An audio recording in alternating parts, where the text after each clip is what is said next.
হে জগতবাসী, আজ আমি শামীম আলী চিশতি আরও একটি আলোচনা নিয়ে আসলাম। সেই আলোচনাটি হলো যে এই পৃথিবীতে যারা মধ্যবর্তী হয়ে আছে, উপরেও না এবং নিচেও না, সেই মানুষগুলোর জ্ঞান ঠিক নয়। সেই মানুষগুলোর জ্ঞান হলো যে ময়লাযুক্ত জ্ঞান। আর একেবারে উচ্চস্তর যারা জ্ঞান লাভ করেছেন তাদের জ্ঞানটা সঠিক, এবং যারা একেবারে নিম্নস্তরের জ্ঞান লাভ করেছে তাদের জ্ঞানটা সঠিক। তবে মধ্যে যে জ্ঞানগুলো আছে এগুলোর মধ্যে ভেজাল রয়েছে। সেটি কেমন করে আমি আপনাদেরকে অবশ্যই বলবো। যেমন দেখবেন যে পাতালে যে পানি আছে, পাতালের সাইড কার? শয়তানের সাইড। তবে পাতালের মধ্যে যে একেবারে নিচু স্তরে যে পানি, সেই পানি কিন্তু পরিষ্কার এবং সেই পানি খাওয়ার যোগ্য। এবং দেখা যায় যেই পানিগুলো আকাশ থেকে পড়ে, বৃষ্টির পানি, সেই পানিগুলো কিন্তু খুবই পরিষ্কার এবং সেই পানিগুলো খাওয়ার যোগ্য।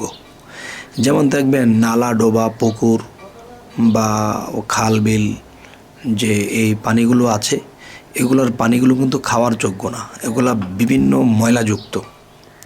আচ্ছা, এই কথাগুলো এই জন্যই বললাম যে একেবারে যারা উচ্চস্তর সাধন করেছে তাদের জ্ঞানটা পরিষ্কার, এবং একেবারে যারা একেবারে খারাপ, একেবারে শয়তান হয়ে গেছে, পাতালে অন্ধকার, আর সেই অন্ধকার পাতালের পানিটাও কিন্তু পরিষ্কার।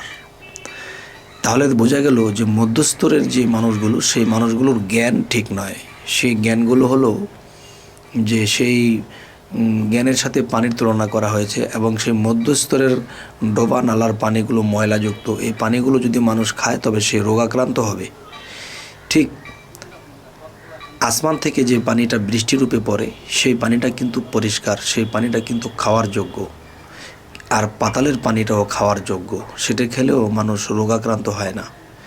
নালা ডোবার পানি খেলে রোগাক্রান্ত হয়। তেরকম এই পৃথিবীতে যারা মধ্যস্তরে পড়ে আছে, নাই উপরের জ্ঞান নাই নিচের জ্ঞান, মধ্য স্তরের জ্ঞান, আর সেই জ্ঞানের মধ্যে প্রচণ্ড পরিমাণে ময়লা, সেই জ্ঞান পরিষ্কার নয়। তাই বলতে চাই যে এই পৃথিবীতে সবচেয়ে নিকৃষ্ট কে? শয়তান। তাহলে শয়তান যে এত নিকৃষ্ট, তারপরেও কিন্তু সে শয়তানি করার পরেও কিন্তু আল্লাহ তাকে 3টি শক্তি দিয়েছেন। মানুষের রগে রগে মিশে থাকা, এবং এক বলতে বলতে পৃথিবীর এই প্রান্ত হইতে সেই প্রান্ত এ পর্যন্ত এসে পড়ার শক্তি। হ্যাঁ, তো এরকমভাবে 3টি শক্তি যখন তাকে দেওয়া হলো, তো এখন দেখা যায় যে সে কিন্তু মূলত জ্ঞানী, তার জ্ঞানটাও খুব প্রখর। এবং রাসূল নামের যে জ্ঞান, সে কিন্তু আকাশ থেকে বৃষ্টির সাথে যদি তুলনা করা হয়, তাহলে দেখা গেছে কি যে রাসূল নামের যে জ্ঞান সেটিও পরিষ্কার। সেই পানিতে যেমন মানুষের রোগাক্রান্ত হয় না, পাতালের পানিতে রোগাক্রান্ত হয় না, রোগাক্রান্ত হয় মধ্যস্তরের মানুষ। সে এখন বলতেছে এই কথা, সে তখন বলতেছে আরেক কথা। তাদের জ্ঞানের কোনো সিরিয়াল নেই, তাদের জ্ঞানের কোনো ঠিক নেই। আচ্ছা, যাই হোক, আজকের যে এই আলোচনাটি করার উদ্দেশ্য হলো যে কেউ কখনো মধ্যস্তরের জ্ঞান নেবেন না, হয় উচ্চস্তর আর নয়তো নিম্নস্তর। তাহলে কি হবে?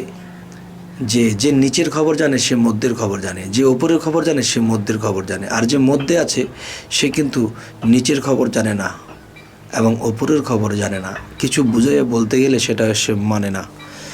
তবে হে জগতবাসী, আমার কিছু কিছু আলোচনা হয়তো কারো মেনে নিতে কষ্ট হয়, যে আসলে কী ধরনের কথা বলতেছি, এই কথাগুলোর কোনো সিরিয়াল নেই, বা এই কথাগুলো বুঝতে গেলে মাথায় ধরে না যে আসলে লোকটা তো বহুদিন ধরে ইউটিউবে কথা বলে, তবে কী ধরনের কথা বলতেছে, যে পাতালের কথা বলতেছে, আকাশের কথা বলতেছে।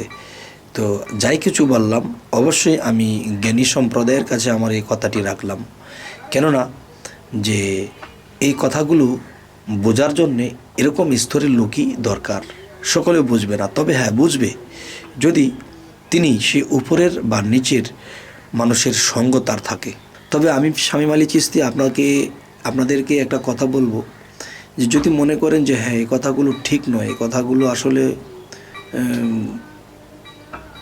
জ্ঞানে ধরছে না, তো অবশ্যই উচ্চস্তর বা নিম্নস্তরের লোকেদের সাথে বুঝবেন। মধ্যস্তরের লোকরা হলো কি যে তারা দোটানা, উপরেও টানে নিচেও টানে, তারপরে কি হয়, তারা কোনো সাইড পায় না। আর যে নিচে গেছে নিচের বাদশা হয়ে গেছে, আর যে উপরে গেছে তো উপরের বাদশা হয়ে গেছে, আর মধ্যে দুটানায় পড়ে আছে যারা, তারা ইহকাল পরকালই তাদের শেষ। হে জগতবাসী, আজ এ কথাগুলো বলি রাখছি, সকলেই ভালো থাকবেন।